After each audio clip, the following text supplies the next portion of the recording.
Tanqid va tanqidlash usuli. Muhammad Yusuf.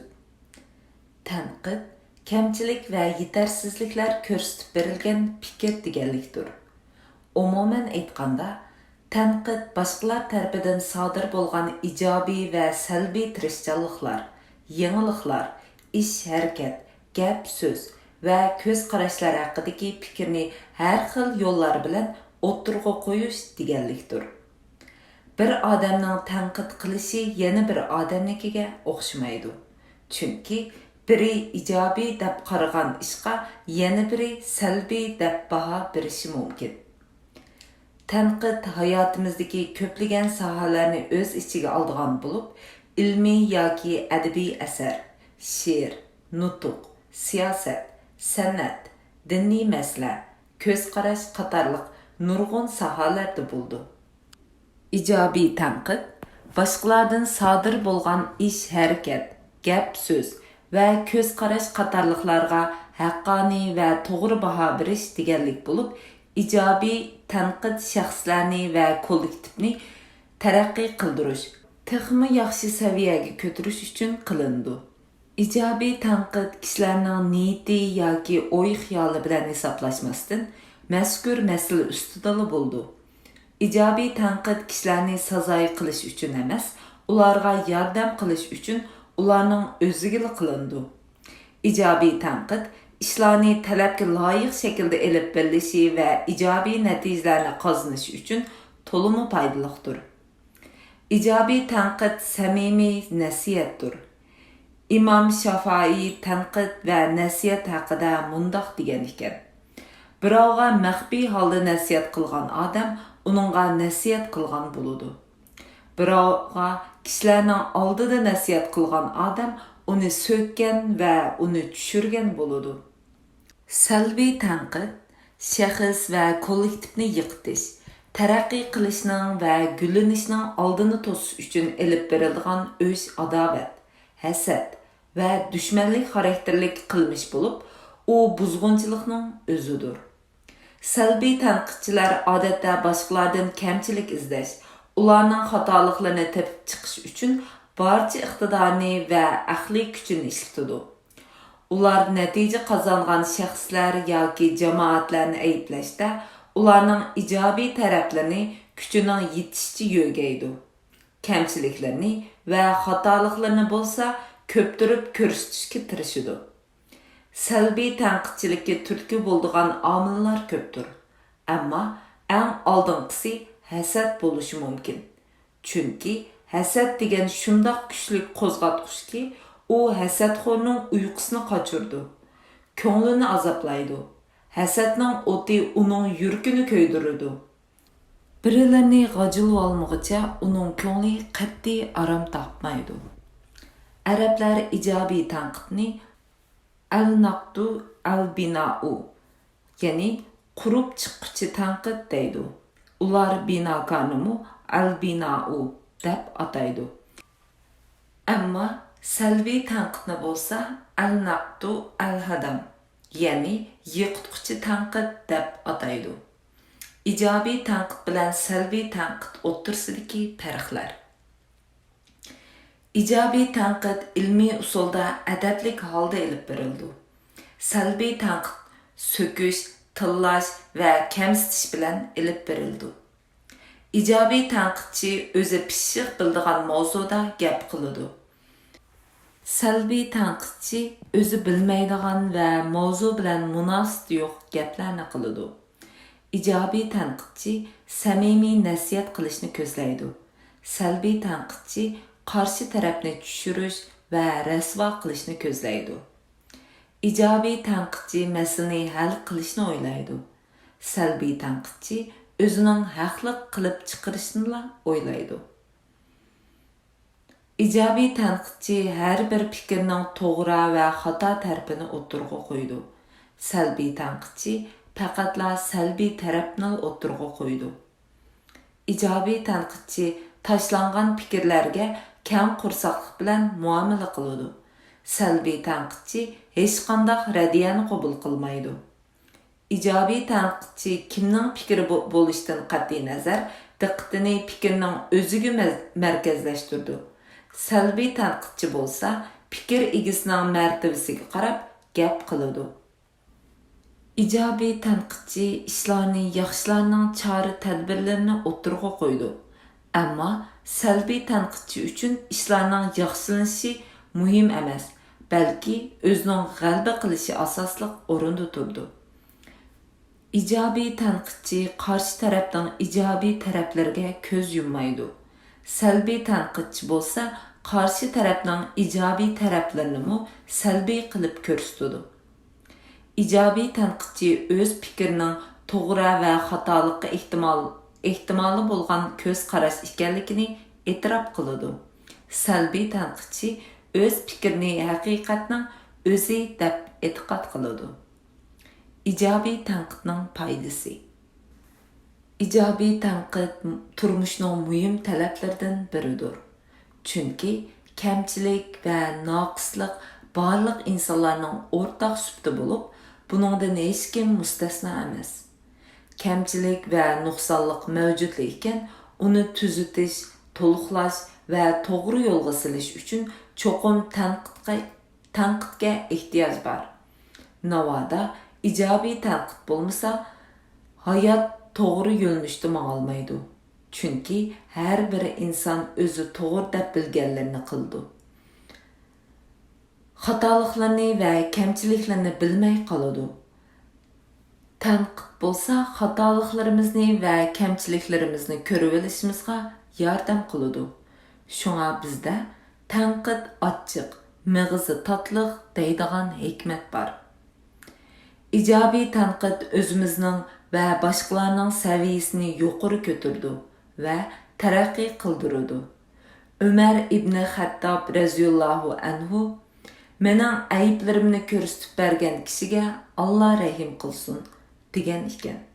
Biz hammamiz ijobiy tanqidlarga muhtojmiz.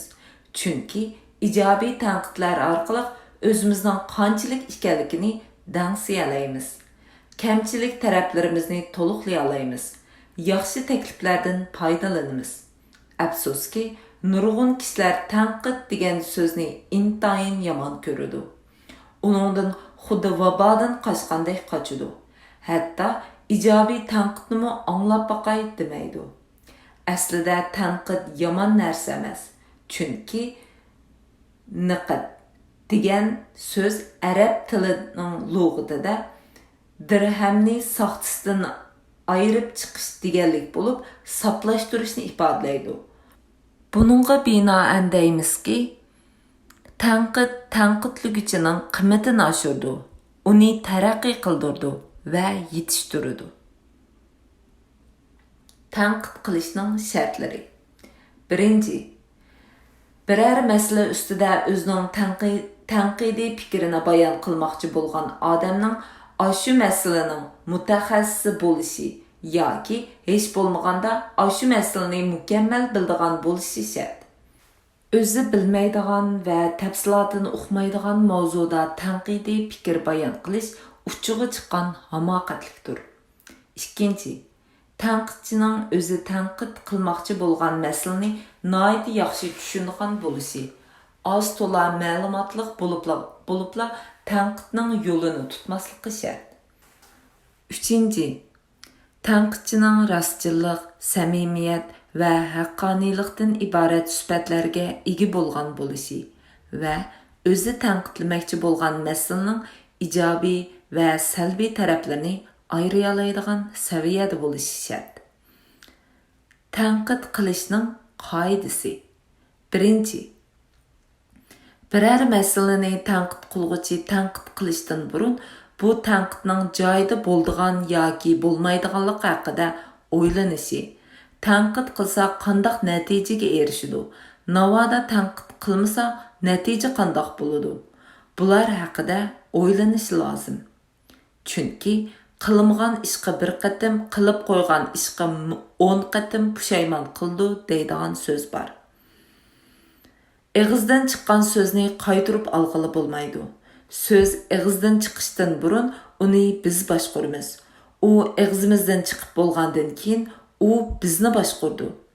Ba'zi kishilar bir qatimliq xato so'zning dardini umr bo'yicha tortadi. Ba'zi kishilar o'ylamayla ig'izdan chiqarib qo'ygan biror ig'iz so'zning bir umr asriga aylanib qoldi. Ikkinchi, tanqidni avval shu kishining ijobiy taraflarini maqtash bilan boshlash. Bu nihoyatda muhim ish bo'lib, tanqid qilmoqchi bo'lgan kishining qalb panjarasini ochadi va u kishining tanqidni qabul qilishi uchun xizmat qiladi. Payg'ambar alayhissalom bu mavzuda bizga go'zal o'rnaklarni bergan. Umar ibn Xattob raziyallohu anhuga: "Ey Umar, sen kuchlik odamsan. Hajarul Aswadning oldida kishilarga qistilong'u paydo qilmagan" degan so'zida nasihatini avval uning kuchlik odam ekanligini tilga olib, uning qalbini etish bilan boshlagan.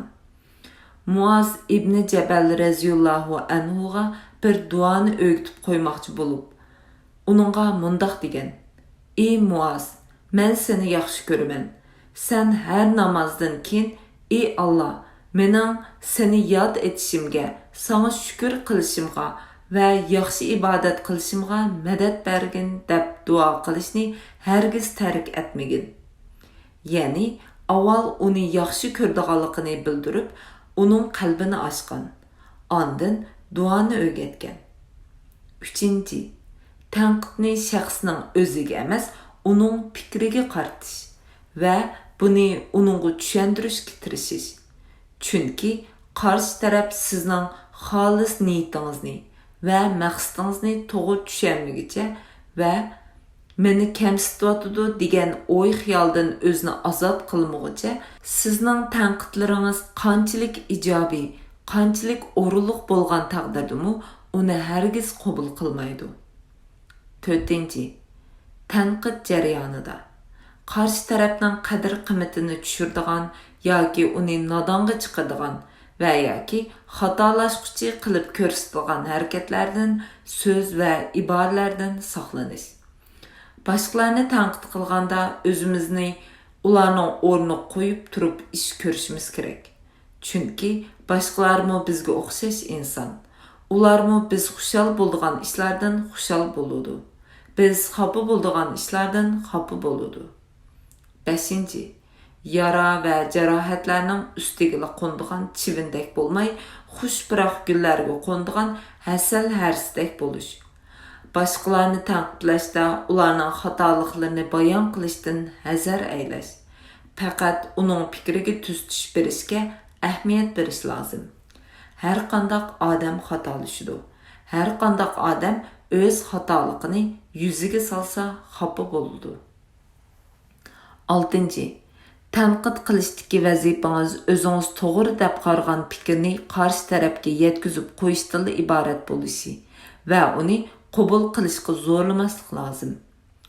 Agar siz o'z fikringizni qarshi tarafga taqmoqchi bo'lsangiz, cho'qim mag'lub bo'lasiz. 7.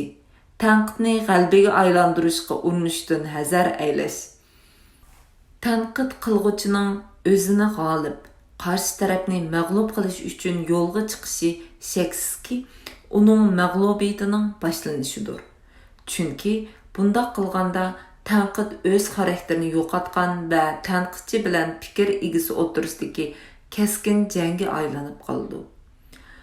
Bundoq jangda fikrning to'g'ri yoki xatolik muhim emas, faqat qarshi tarafni yengishli muhim bo'lib qoldi. Natijada bundoq tanqiddan hech qanday ijobiy natija chiqmaydi.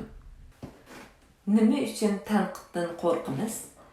Tanqiddan qo'rqishning bundoq ikki cho'ng sababi bo'lishi mumkin. Birinchi, hozirgi islom dunyosi mayli siyosiy, mayli ijtimoiy, mayli ilmiy, islom davlati sohasida boshqalarning eng orqasida qolgan va eng qaloqliq davrni boshdan kechirmoqda. Bu qaloqliq islom dunyosidagi shaxs, kollektiv va jamiyatlarga umumlashib ketgan. Biz musulmonlar hamma sohada shunchalik bak orqada qolgan turuqliq o'zimizni taraqqiy qildirishga, kamchil taraflarimizni to'liqlashga, bilmaganlarimizni o'rganishga qilcha ahamiyat bermaymiz. Aksicha bizning kamchiliklarimizni ko'rsatib qo'yadigan har qanday bir ijobiy tanqidni biz dushmanlik deb bilamiz. Siyosatchilar bo'lsa tanqidni jinoyat deb taniydi. Chunki ko'pinchimiz o'zimizni har tarafdan mukammal deb o'ylaymiz. Shunga bizda ijobiy tanqidlarni qabul qilishga tayyorlik yo'q. Bu sababdan islom dunyosidagi hukumatlar, tashkilotlar, jamoatlar va shaxslar o'zlariga ijobiy tanqid qilguvchilarni va samimiy nasihat qilguvchilarni dushman deb taniydi va dushmanga qiladigan muomalani qildi. Chunki ularning ko'p sonliqida men sizlarga faqat o'z ko'z qarashimni maslahat beryapman va sizlarni faqat to'g'ri yo'lga yetaklayman deydigan piravincha aqliyat hukm surdi. Ba'zi kishilar o'zining xatoligini qat'iy e'tirof qilmaydi. Ular uchun o'zining kamchiliklarini e'tirof qilish o'lim bilan teng. Yana nurg'un kishilar e'tirof shaklidagi to'g'ri so'zni qilib qo'yib, o'z xatoligini va kamchiligini e'tirof qilmay qutulib ketadi. Ularning e'tirof shaklidagi to'g'ri so'zi qaysi deganda, ularning bizmi inson degan xatolashidir. Xatolikdan hech kim xoli emas deydigan so'zdir. Ularning to'lisi bu to'g'ri so'zni o'zining xatoligini e'tirof qilmaslikdan iborat botili uchun ishlatadi. Chunki ular shu to'g'ri so'zni qilib qo'ygan bilan o'zidagi xatolikni va kamchiliklarni tuzatishni o'ylabmi qo'ymaydi. Chunki ular uni e'tirof qilmaydi. Shaxslardagi bu xil salbiy psixikaning sababi ular o'zlari yashayotgan davlat, jamiyat, muhitning va tarbiyaning ta'siridan bo'lsa kerak.